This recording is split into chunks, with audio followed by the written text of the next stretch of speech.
Guys, বর্তমান সময়ে free fire সবচেয়ে পাওয়ারফুল বন্ধ করছে M590।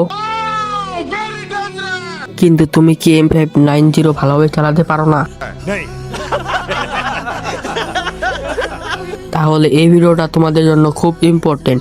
আমি এই ভিডিওতে 5টি টিপস এন্ড দিব, এগুলো যদি ফলো করো তাহলে অনেক ফাস্ট M590 চালাতে পারবে। টিপস নাম্বার 1 হচ্ছে ফায়ার প্লাস রিলোড। তোমাদের ফায়ার এর সাথে রিলোড করতে হবে। তোমাদের দ্রুত রিলোড করার জন্য তোমাদের সেটিং রিলোড অপশনটি চালু করতে হবে। টিপস নাম্বার 2 হচ্ছে কিভাবে তোমরা তাড়াতাড়ি রিলোড করবা। তোমাদের তাড়াতাড়ি রিলোড করার জন্য ফায়ার বাটনে টান দিয়ে রিলোড বাটনে কাছে আনতে হবে। ফায়ার বাটনে টান দিয়ে কাছে যত তাড়াতাড়ি আনতে পারে রিলোড বাটনে ক্লিক করতে পারবে, তোমাদের তত তাড়াতাড়ি রিলোড হয়ে যাবে। টিপস নাম্বার 3 হচ্ছে তোমাদের কিন্তু এনিমি গুলি করার আগে তোমাকে এনিমিকে গুলি করতে হবে, তাহলে কিন্তু তুমি রিলোড করে সাথে সাথে আর এনিমিকে মেরে দিতে পারবে। টিপস নাম্বার 4 আমি তোমাদের একটা মিস্টেক নিয়ে কথা বলবো।